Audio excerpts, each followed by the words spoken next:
Now, this point about the fact that, we have a change in administration in the United States, let's take a deep breath and look at this for a minute. It was Hillary Clinton who said in 2009 that merely the rise of China, by definition, makes it an adversary. I want you to really breathe in her line. The rise of China, by definition, makes it an adversary. This goes back to Dick Cheney's stuff in the Defense Policy Group Part B during the Bush administration #1, when they talked about US hegemony must be permanent. This goes back to the project of the American century, which once again came out with this idea that American primacy and exceptional leadership of the world has to be permanent.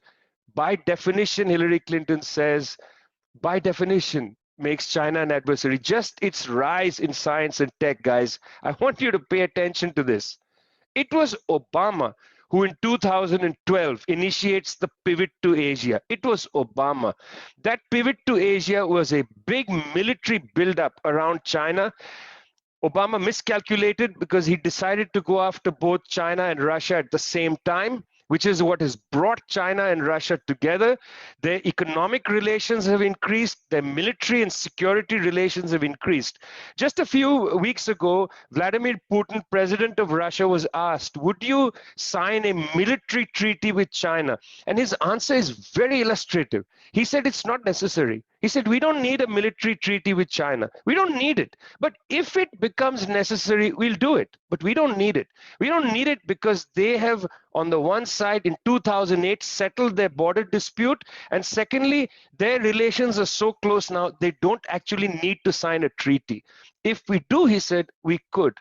The United States miscalculated in 2012, and it's paying for that miscalculation because Eurasian unity is very strong, both militarily across Northern Asia with China and Russia, and then in Southern Asia through the Belt and Road Initiative. It's very strong.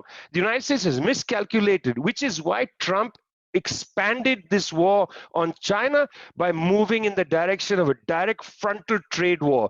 The United States walked out of the Trans-Pacific Partnership in order to, which was designed by Obama to damage China's relations, economic relations with the region. Remember I said the United States has miscalculated because just recently China signed the RCEP treaty, which brought 30% of the world's people into a free trade area, which includes most of Asia, including New Zealand and Australia and Japan. This is very important because this is the Five Eyes intelligence network. It's also the Quad. It's the military strategic partnership between India, Japan, Australia, and the United States. It's a military treaty to basically squeeze China. All of this is done by the United States, not by China. That's why we are saying the United States is imposing a war on China. China doesn't want a war.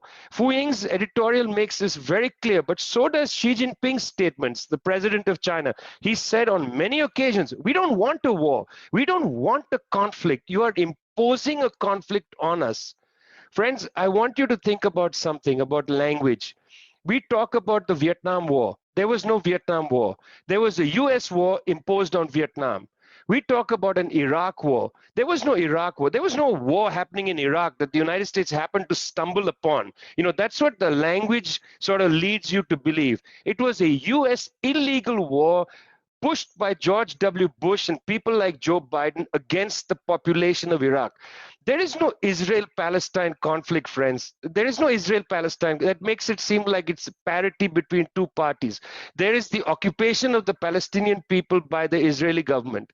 There is no Korean war. There is no China war. Be careful of the language. There is no US-China conflict. There is no US-China conflict. There is only a US conflict which it is imposing on China. The Chinese people don't want this conflict. The Chinese government doesn't want this conflict. Currently, the US government and the elites want a conflict with China. I very much beg the people of the United States of America, on this, break with your government. You must come out publicly. You must come out vocally. You must write in your local newspapers. You must call people who represent you in Congress.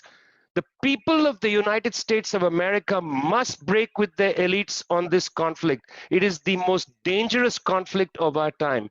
So I am begging you, I don't do this often, I am begging you, don't sit and take this lightly. It is time for you to stand up and speak out.